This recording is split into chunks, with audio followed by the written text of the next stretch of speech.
Hello learners, welcome back to Bhagyoday academy.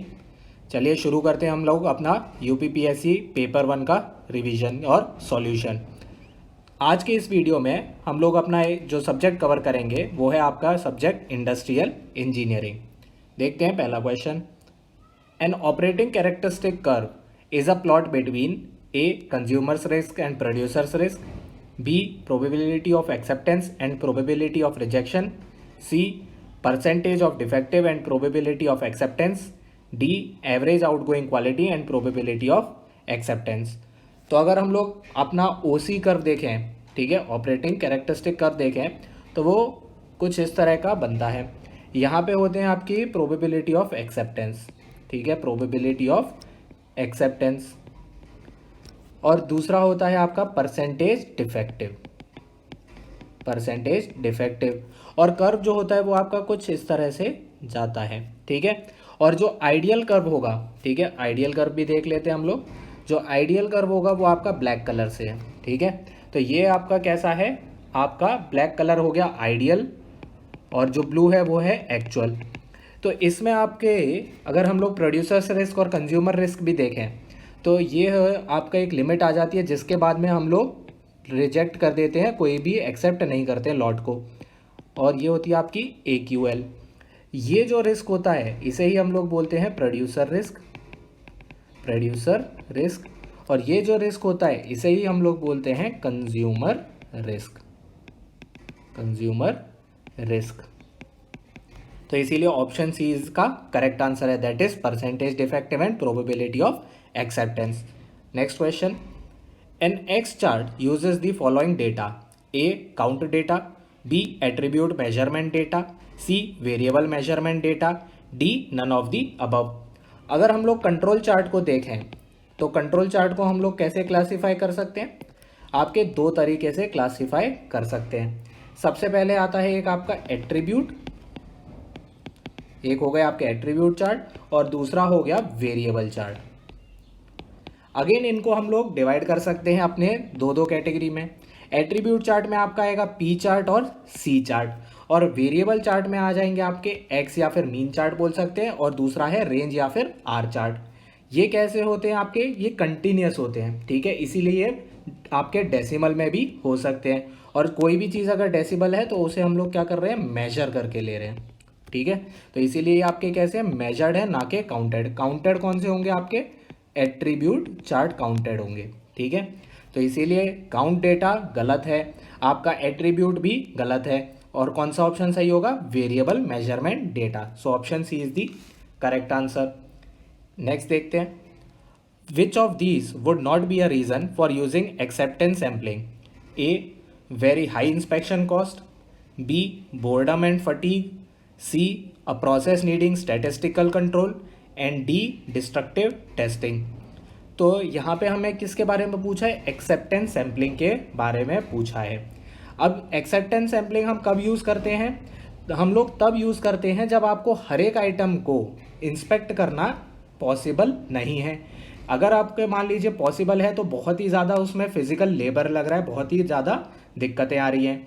या फिर हम इसे तब यूज़ करते हैं जब आपकी डिस्ट्रक्टिव टेस्टिंग हो रही होती है, क्योंकि अगर आप लोग सभी को टेस्ट करेंगे डिस्ट्रक्टिव टेस्टिंग मेथड से तो सारे के सारे डिस्ट्रॉय हो जाएंगे, तो आप बेचेंगे क्या। तो इसीलिए तब हम लोग एक्सेप्टेंस सैम्पलिंग यूज़ करते हैं, ठीक है।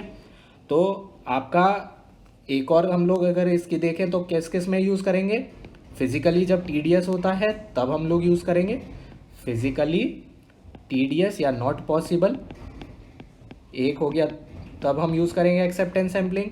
उसके अलावा जब आपकी प्रोसेस एक्सपेंसिव होगी तब यूज़ करेंगे, मतलब कि दूसरी जो चीज़ें हैं, आपके कोई भी और तरीका है इंस्पेक्शन करने का वो बहुत ही ज़्यादा एक्सपेंसिव है, तब हम लोग इसे यूज़ करेंगे क्योंकि ये चीप पड़ेगा। या फिर हम लोग डिस्ट्रक्टिव टेस्टिंग करेंगे तब इसका यूज़ करेंगे। तो इसी के हिसाब से अगर हम लोग देखें तो बोर्डम एंड फटीग कब आएगा, जब आपका फिजिकल बहुत ही टीडियस टास्क होगा, तो ये ऑप्शन तो नहीं हो सकता। अब वेरी हाई इंस्पेक्शन कॉस्ट, दूसरे में हाई इंस्पेक्शन कॉस्ट होती है इसीलिए हम लोग इसका यूज़ करते हैं, तो ये यहाँ पे चाहे तो लिख लीजिए नॉट एक्सपेंसिव, ताकि कन्फ्यूजन नहीं हो जाए। तो ये भी आपका रॉन्ग है। इसके अलावा क्या है, अब डिस्ट्रक्टिव टेस्टिंग, जब डिस्ट्रक्टिव टेस्टिंग होगी तब भी हम लोग ये यूज़ करेंगे। तो ये देखिएगा यहाँ पे पूछा है नॉट द रीज़न, ठीक है, नॉट पूछा है इसीलिए हम लोग इसको क्रॉस कर रहे हैं। जैसे कि बोर्डम एंड फटीग आपका नहीं होगा, वेरी हाई इंस्पेक्शन कॉस्ट नहीं होगा और डिस्ट्रक्टिव टेस्टिंग भी नहीं होगा। तो इसीलिए ऑप्शन क्या बचा आपका, ऑप्शन सी। अगला देखते हैं, for a MM1 infinity infinity FCFS Q model the mean arrival rate is equal to 10 per hour and the mean service rate is 15 per hour. The expected Q length is A 1.33, B 1.53, C 2.75 and D 3.20। तो अगर हम लोग इसके लिए देखें तो हमें Q length चाहिए। Q लेंथ का फॉर्मूला आपका क्या है, rho square divided by 1 minus rho, और रो है आपका क्या, लैम्डा बाय म्यू। लैम्डा आपका कुछ नहीं है, मीन अराइवल रेट है और आपका मीन सर्विस रेट है म्यू। तो लैम्डा की वैल्यू कितनी आ गई, 10 डिवाइड बाई 15 इक्वल टू 2/3। इसी के हिसाब से अगर हम LQ को कैलकुलेट करें तो कितना आ जाएगा, 4/9 माइनस 1 माइनस 2/3 हो जाएगा आपका 1/3। तो इसीलिए आंसर क्या आ गया, 4/3, दैट इज ऑप्शन ए। ठीक है, चलते हैं आगे। ABC analysis as an input requires A annual usage, B annual usage and cost of the items, B cost and criticality of the items, C criticality and availability of the items and D availability and annual usage of the item। तो ABC analysis में अगर आपको याद होगा तो हम लोग हमेशा कैटेगरी में बांटते हैं। हम लोग क्या कैलकुलेट करते हैं, एनुअल यूजेज वैल्यू, ठीक है, एनुअल यूजेज वैल्यू, इसको हम लोग कैलकुलेट करते हैं किस तरीके से, एनुअल यूजेज से, एनुअल यूजेज मल्टीप्लाई करेंगे इसको यूनिट प्राइस से, ठीक है, यूनिट प्राइस से मल्टीप्लाई करेंगे। अब ये हम लोग किस लिए करते हैं, ताकि आपके जो आइटम्स हैं इंडस्ट्री में उसको हम लोग कैटेगरी में बांट दें, A, B और C कैटेगरी में। तो इसका ऑप्शन क्या हो जाएगा, देख सकते हैं, annual usage and cost of the item that is unit price. तो इसीलिए ऑप्शन आ गया आपका A, that is annual usage and cost of the items. चलते हैं नेक्स्ट पे। The finite production rate inventory model relaxes which of the following EOQ consumption assumptions? A. Instantaneous replenishment, B. Constant lead time, C. Fixed deterministic demand, D. No variation in unit time। तो अगर हम लोग इसका, ये कौन सा model की बात कर रहा है आपकी, ये उस मॉडल की बात कर रहा है जहाँ पे आपका प्रोडक्शन चल रहा है प्लस उसके साथ में आपका कंजम्पशन भी हो रहा है। अगर हम लोग इसका ग्राफ प्लॉट करें तो इसका ग्राफ कुछ इस तरह का बनेगा।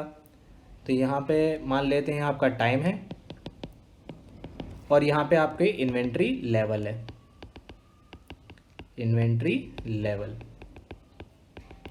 अब हमारा क्या चल रहा है, प्रोडक्शन भी साथ में चल रहा है और आपका कंजम्पशन भी साथ में चल रहा है, इसीलिए आपकी जो मैक्सिमम इन्वेंट्री लेवल है वो कुछ इस तरह तक पहुँचेगी और यहाँ पे हमारा साइकिल जो है वो इस तरह की बनेगी। ये आपका कंजम्पशन है P माइनस डी, P हो गया आपका प्रोडक्शन, D हो गया डेली कंजम्पशन। अगर मान लेते हैं कि हमारा यहाँ पे डेली कंजम्पशन नहीं होता तो हमारी इन्वेंट्री कुछ और ज़्यादा तक बनती। अगर हम लोग इसको डिवाइड करें तो आपकी कुछ इन्वेंट्री इस तरह तक जाती। तो इसीलिए हम देख सकते हैं कि इंस्टेंटेनियस रिप्लेनिशमेंट इधर पे नहीं है। इंस्टेंटेनियस रिप्लेनिशमेंट अगर होता तो हमारे जो भी, जहाँ पे भी हमारा ख़त्म हो गई है इन्वेंट्री, ओवर हो गई है, वहाँ पे हमारा कैसे बनता, कुछ इस तरह का ग्राफ बनता। जैसे ही हमारा इन्वेंट्री ख़त्म हुआ तभी की तभी हमारी मैक्सिमम इन्वेंट्री फिर से आ गई और इसी तरह से हमारा ग्राफ जो है वो चलता रहता। तो ये देख सकते हैं कि इस वाले में आपका मैक्सिमम इंस्टेंटेनियस रिप्लेनिशमेंट जो एजम्पशन है वो वैलिड नहीं है। तो इसीलिए option A is the correct answer. ठीक है, चलते हैं आगे। In a time study the observe time is 0.75 minute, performance rating factor is 110% and allowances are 20% of the normal time.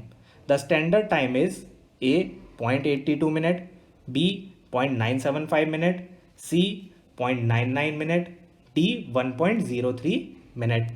तो अगर हम लोग इसका देखें, नॉर्मल टाइम क्या होता है हमारा, normal time is equal to observe time into rating factor. Observe time हमारा कितना है, 0.75 इंटू आपका 110% कितना हो गया, वो आपका हो गया 1.1।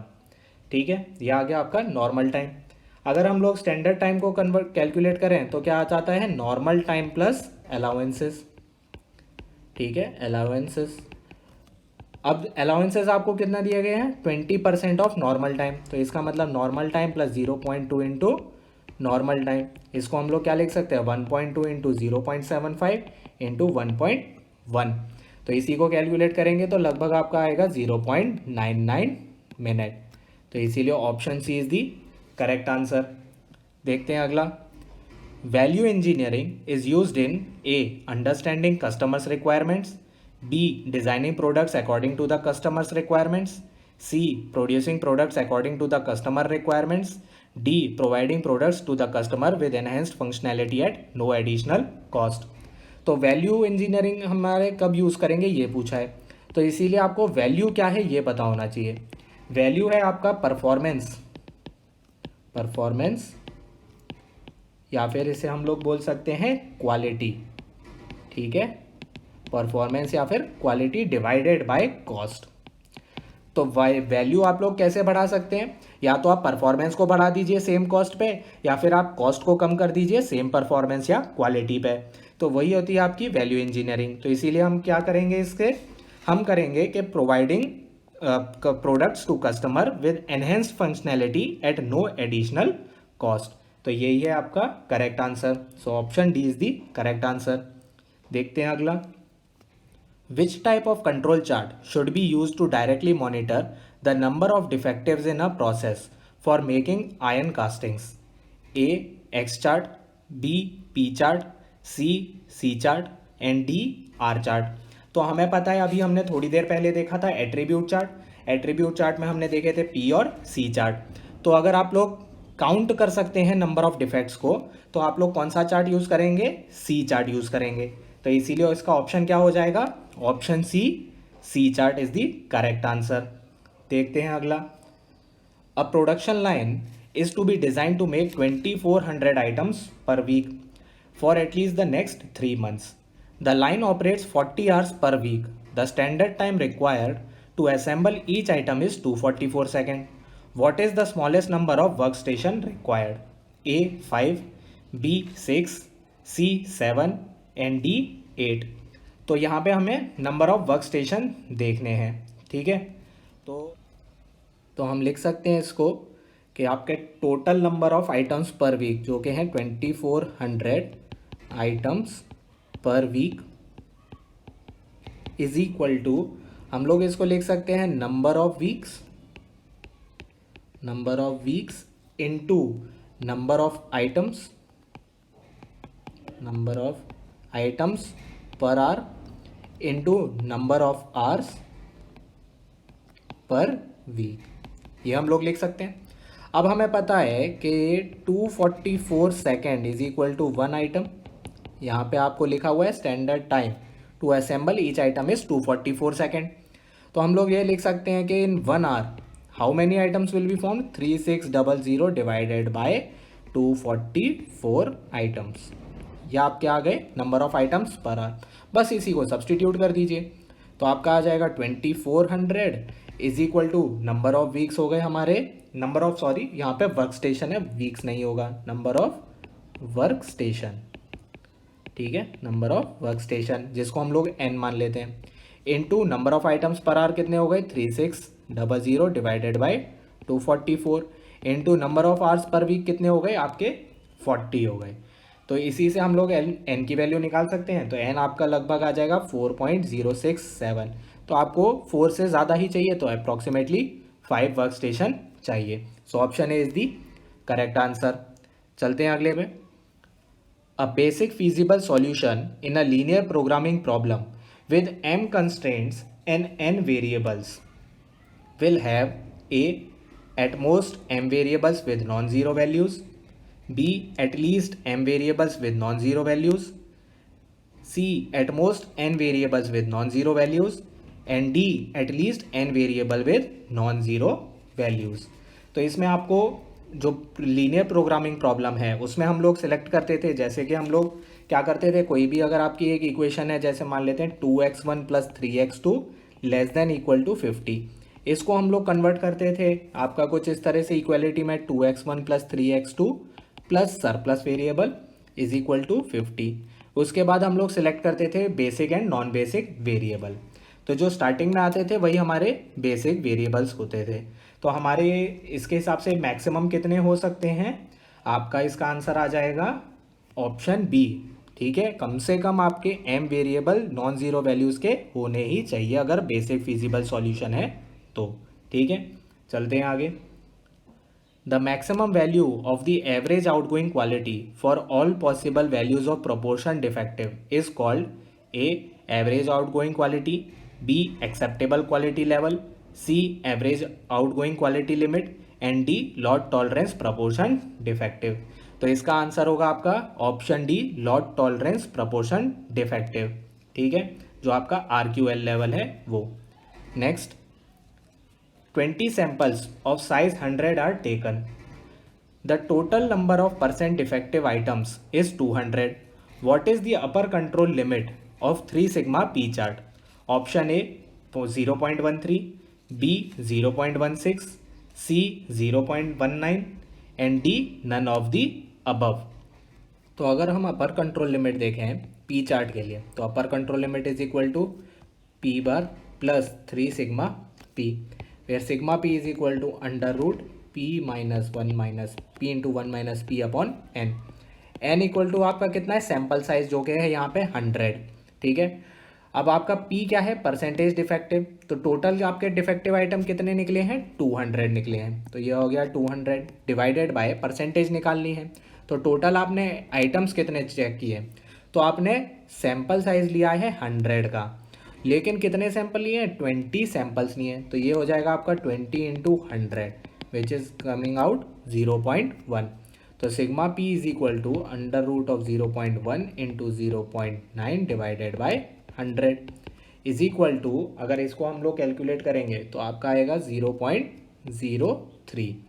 तो आपका अगर यू अपर कंट्रोल लिमिट देखें तो 0.1 plus 0.03 is equal to 0.13। So option A is the correct answer.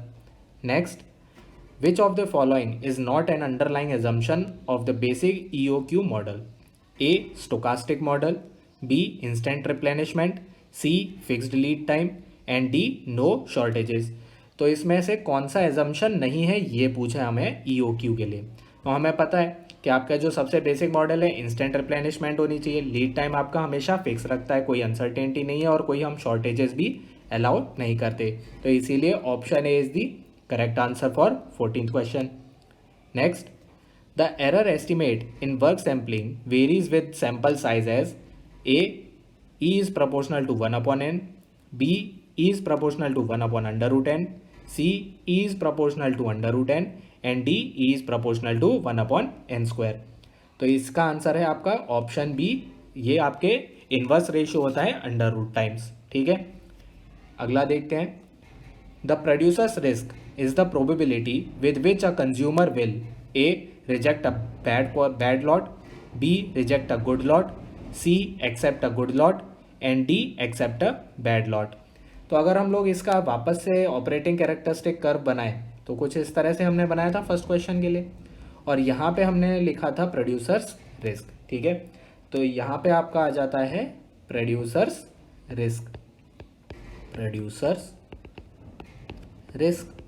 और हम लोग एक्चुअल में आपके कहाँ तक करते हैं, यहाँ RQL तक हम लोग एक्सेप्ट कर सकते हैं। ठीक है, तो इसका मतलब आपके ये बोल लेते हैं पॉइंट एक्स है, एक्चुअल में ये होता है आपका AQL।